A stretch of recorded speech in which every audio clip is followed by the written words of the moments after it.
Well, it appears that our less educated daughter-in-law, the unremarkable plain Jane, is about to grace us with her singing. Come on, step onto the stage, you ugly duckling, my mother-in-law sneered. It was my sister-in-law's wedding reception, and I was coerced into performing a solo, as was customary whenever my mother-in-law found an opportunity to belittle me. Her audacity to humiliate me, even on such a joyous occasion as my sister-in-law's wedding, was beyond my comprehension. What's taking so long? Hurried up? She's getting impatient. Her voice hardened. Okay then. I will. Excuse me. I stood up from my seat and slowly made my way towards the stage. I'm Erica, 33 years old, living with my 4-year-old daughter Janice and my husband Paul, who's the same age as me. We're in our 8th year of marriage. Orphaned as a child, I was raised by my grandparents but chose to be independent, dropping out of high school to work at a local factory. Paul and I reconnected at a high school reunion when we were 21, hit it off, and started dating.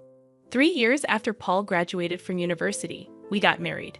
Since then, I've been supporting him, managing our household chores, and raising our daughter while working part-time. Mom, teach me how to sing, Janice has been asking me recently. Neither Paul nor I had any intention of forcing music onto her, but I have a background in music, having been the president of the choir club in high school. I still love singing and even take voice training lessons as a hobby. Janice developed an interest in music naturally, and I hope that one day we can perform together with Paul's music. Returning home 3 days later, my mother-in-law called, resuming her habit of belittling me since she discovered I dropped out of high school. She often showered me with insults, criticizing my abilities and family background. She wasn't my favorite person. Hello, is Janice there right now? My mother-in-law asked. I'm sorry, she's at voice training right now. She's not home, I replied, realizing I had let something slip, but it was too late. Why didn't you tell me before letting her attend such things? You really don't think things through. I'll teach her, my mother-in-law insisted. Despite her accomplished musical background, she tended to take a condescending tone when it came to music and education. She doted on our daughter but might inadvertently push her away if she followed the same strict teaching approach she used on Paul and his sister in the past. Mother-in-law, I appreciate your offer, but I want Janice to have her freedom in this. Even if you say that, it's really up to Janice whether she wants to continue or not. I can't force her to quit. I'm sure it would be much better if I taught her. My mother-in-law abruptly ended the call. 3 months passed, and I'd almost forgotten about the incident when my mother-in-law decided to visit our home. It's been a while, hasn't it? Oh, how's Janice been doing? She inquired, likely happy to see her granddaughter after such a long time. As soon as she stepped into our home, she immediately scooped Janice into her arms, barely greeting us. It just so happened that Janice had the day off from her voice training class, and the whole family was at home. Granny, I've become good at singing, Janice exclaimed, boasting to her grandmother. Really? Could you sing something for me then? My mother-in-law asked. I intervened, worried about what my mother-in-law might say to Janice. How about we eat first before we hear her sing? It's lunchtime after all, I suggested. Don't interrupt when she's about to sing for me. My mother-in-law dismissed my suggestion. I'm sorry, Janice dear. Can you sing for me? My mother-in-law asked. Hearing her request, Janice began to sing. From the perspective of a mother-in-law who graduated as the valedictorian of a music conservatory, my daughter's singing must have sounded rather clumsy. I had a sinking feeling inside me, worried that my daughter might receive some snide remarks from her. However, my mother-in-law applauded and praised my daughter, saying, "You did well. You've practiced a lot." Far from making any sarcastic comments, she thanked her grandmother, seeming happy to be praised. I sighed in relief, thinking that even my strict mother-in-law wouldn't make snide remarks to her granddaughter. I thought Mom might say something. I was a little worried. Paul whispered to me with a look of relief on his face. Nothing particular happened after that. But as the evening came, I realized that Janice had fallen asleep. "Excuse me, mother-in-law. Since Janice fell asleep, I'm going to take her to her room," I announced, picking up Janice and carrying her to her bedroom. After putting my daughter to bed, I returned to the living room. As soon as I re-entered, my mother-in-law said to me, "Didn't you think that Janice's singing today was terrible, Erica? It's a waste of money to let her go to a class that can only teach her to that level. I'll teach her myself." I confronted Paul as anger welled up within me. Wait a minute, isn't that a bit too selfish? What can we do when it comes to music? She's much better than me, and it's a fact that I got better by being taught by her, Paul reasoned. About 5 minutes of silence followed, and it was Paul who gave in and said, "All right, Mom, go ahead and teach Janice to sing for a while." Hearing those unbelievable words from Paul's mouth, my mind went blank. Is this some kind of joke? Won't they care how Janice feels? After all, she has been so happy to be interested in music. What if Janice hates music because she's taught so strictly by her grandmother? I was so angry that I felt like waking up Janice right at that moment and leaving the house with her. So I guess it means Janice is quitting the voice training class, as I said, right? My mother-in-law, with a triumphant look on her face, asked Paul and me. "All right, but remember, this is not a music conservatory, so please absolutely do not do anything that Janice would dislike." "I know, but you know I'm not uneducated like you," I retorted, stating what I had to say, knowing she'd never back off, and I let her go home for the day. That night, my husband apologized for his mother's behavior, but I did not even want to see his face. I ignored him and went to bed. The next morning, I told my daughter Janice, "From today, instead of going to the voice training class, let's have Grandma teach you to sing here at home, all right?" When she heard it, she looked very sad but said nothing and just nodded. I apologized, seeing her like that. Then, come noon, my mother-in-law arrived at our home. "Janice, starting today, Grandma is going to teach you to sing even better," she said to my daughter with a smile. No sooner had the lesson started than my mother-in-law's teaching style became more and more strict. Within an hour, she criticized Janice harshly, demanding perfection. "You're wrong. You're making the same mistake in the same place. Do it again." I knew it would turn out like this. "Mother-in-law, this isn't what we agreed to, is it? Could you be a bit gentler?" "What are you talking about? I'm being gentle. Don't interfere. Why don't you quietly do some housework that you can hardly handle?" 4 hours passed, and at last, my mother-in-law's lesson ended. "Well, see you tomorrow. Remember to practice what we did today," she left, seemingly pleased with herself. If I'm going to get yelled at this much, I don't want to sing anymore, seated in her chair, Janice said to me. I harbored an intense hatred for my mother-in-law, taking away what my daughter enjoyed and only caring about her own satisfaction. This cannot go on. I won't let my mother-in-law have her way. Her singing lessons continued in the days that followed. However, after about a week, Janice told me, "I don't want Grandma to teach me anymore. I don't want to sing." Given my mother-in-law's way of teaching, I thought it couldn't be helped. You don't have to force yourself. If you want to quit, that's okay too. So you don't want to go back to the voice training class. It was something she had started because she wanted to, and I, for my part, wanted her to continue. So I asked her that. If it's that class, it seemed that Janice hadn't come to hate singing itself. It appeared that the harsh words from her grandmother and the lack of praise, even when she felt she did well, were making it unenjoyable for her. Why don't you go back to your voice training lessons and give it another shot? I asked Janice, and as if she hadn't been upset moments before, she perked up and nodded enthusiastically. So I'm sorry to say this to you, grandmother, but from tomorrow, Janice will be returning to her original voice training classes. The next day arrived. I relayed Janice's feelings to her grandmother over the phone. How can she whine about giving up after just a week? Isn't it your fault for raising such a weak-minded child? My mother-in-law exclaimed. I retorted, well, it might be, but even though you graduated top of your class from a prestigious music college, It seems that's the only way you know how to teach. Janice told me that she preferred her voice training teacher. Fussing and fuming, my mother-in-law continued, but I ignored her and hung up. Whether she was top of her class or not, it was quite satisfying that her own teaching method had led to her being disliked by her granddaughter, who preferred her voice training teacher. After that, the visits from the grandmother ceased. I've spoken to your mother and told her it was okay if she didn't come to teach anymore. Janice said she didn't want it anymore either. I also feel like I've done something unforgivable to Janice. Back in the day, my mother was very strict with me about music, so I couldn't say anything. But I thought she wouldn't be so harsh on her granddaughter. I'm really sorry, I confessed to my husband Paul that night. When I relayed this to him, he seemed deeply regretful and apologized. I was so angry when Paul suggested quitting Janice's voice training class and having the grandmother teach her.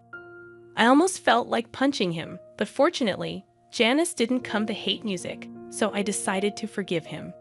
2 weeks later, Paul said, "My sister is getting married in a month, and she asks us to perform.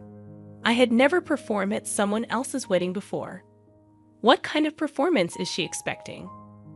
I was planning to bring a few people from my band and do a small concert, but my sister really wants you and my mother to sing as well. Hearing that the grandmother would also be performing, I reluctantly accepted Paul's suggestion. "So, does that mean I'll be singing with your mother?" "Well, yeah, that's how it seems." Singing with my mother-in-law of all people, I wondered if it would be all right.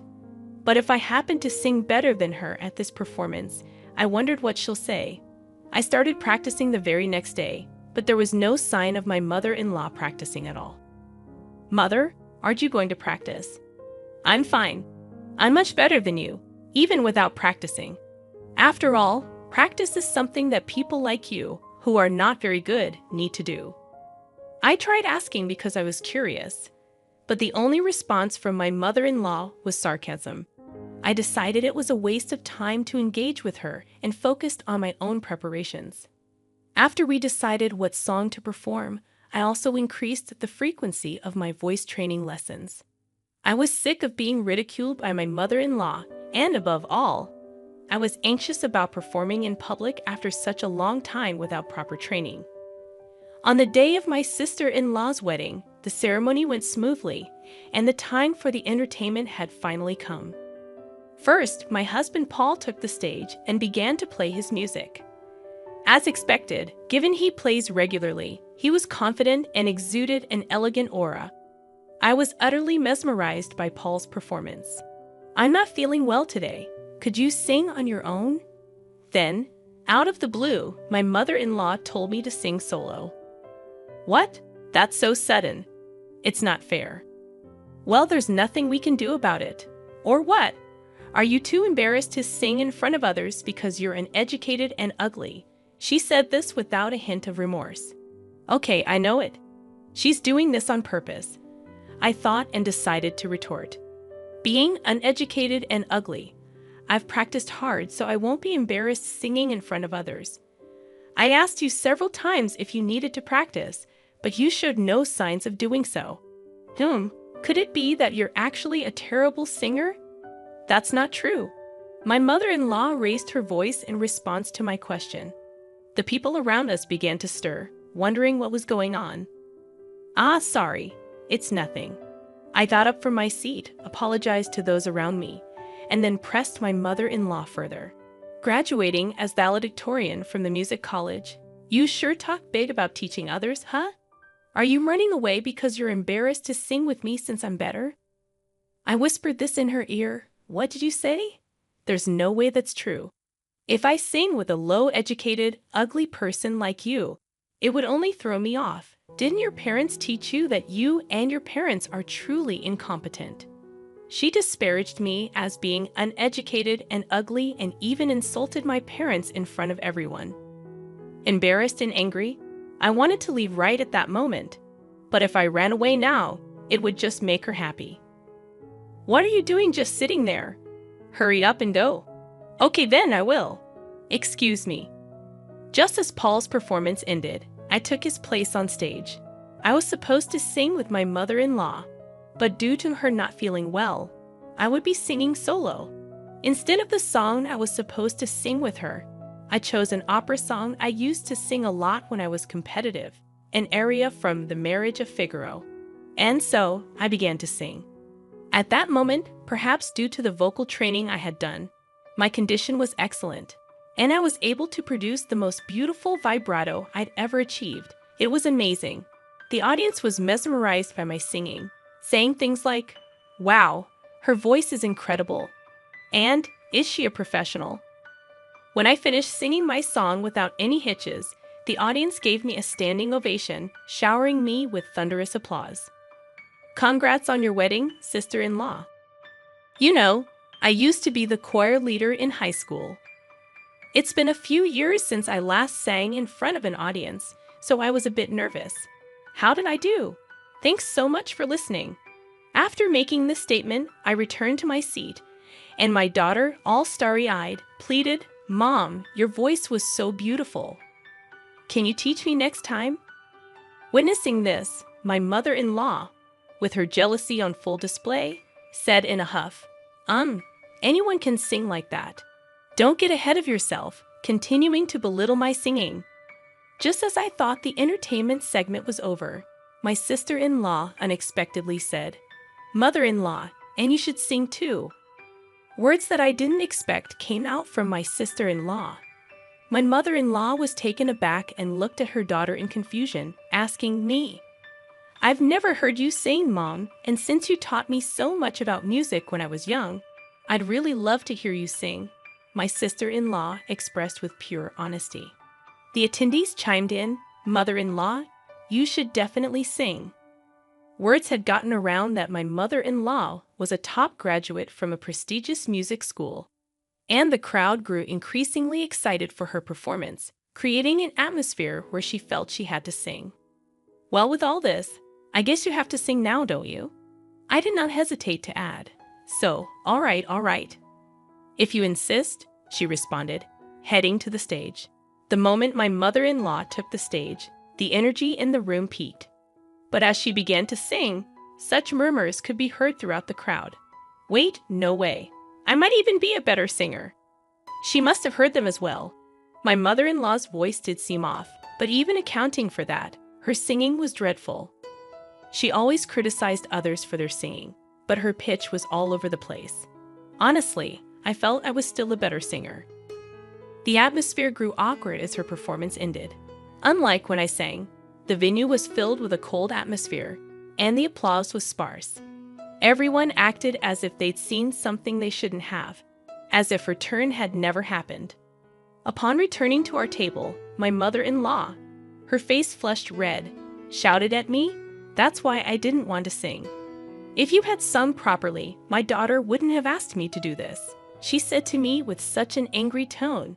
But I didn't understand why my sister-in-law asked her mother to sing. It seemed to me that she genuinely wanted the wedding to be blessed by the voice of her mother, who had been sternly teaching her about music since her childhood. "Do you think so? To me, it seems she genuinely wanted you to sing." I shared my honest thoughts with my mother-in-law. "No way. I'm sure she knew I'm bad at singing, and this is her way of embarrassing me." I was utterly astonished at her response. She had always criticized others' music and performances, yet she herself didn't want to sing in public because she's bad at it. She never hesitates to complain about others' music, but she is like, "I don't accept complaints, although I'm a bad singer myself." Such a self-centered attitude won't be accepted. My daughter Janice might have her newfound love for music crushed by her grandmother. I could no longer bear my mother-in-law's attitude. So, a person who studied at a prestigious music school and criticizes others' music is just doing so because she can only sing this badly. But mother-in-law, isn't it great? You are able to sing alone without having to sing with a terrible singer like me. I responded to my mother-in-law with a sarcastic tone.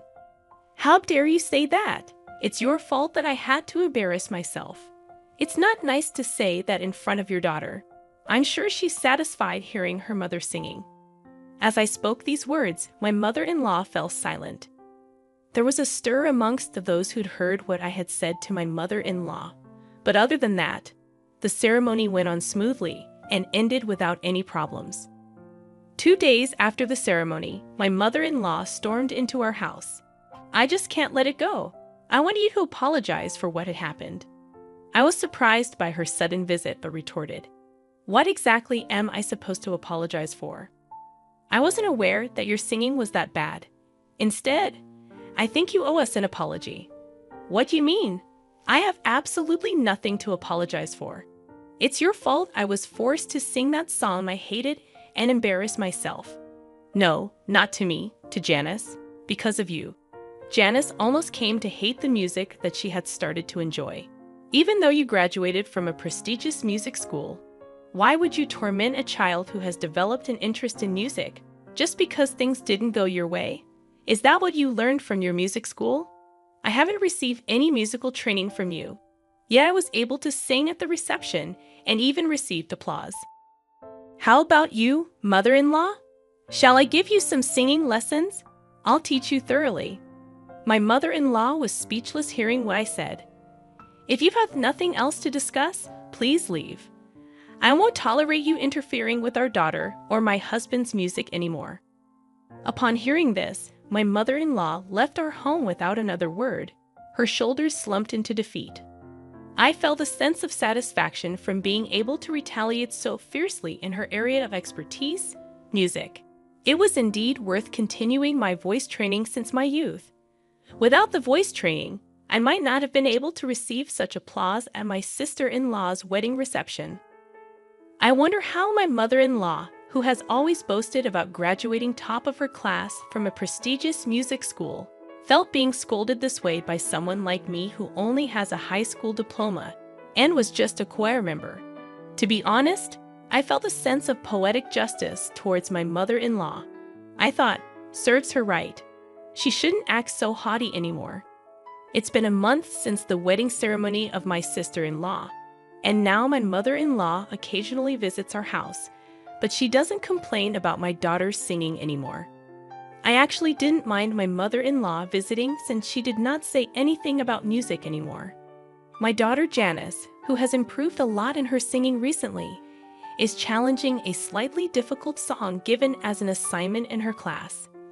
"Mom, this song is hard, but I'll try to sing it beautifully," she declared, practicing enthusiastically. "That's great. You do your best. You'll definitely do well." Although I love singing, don't know much about the technical aspects, so I had no idea what was difficult about the song.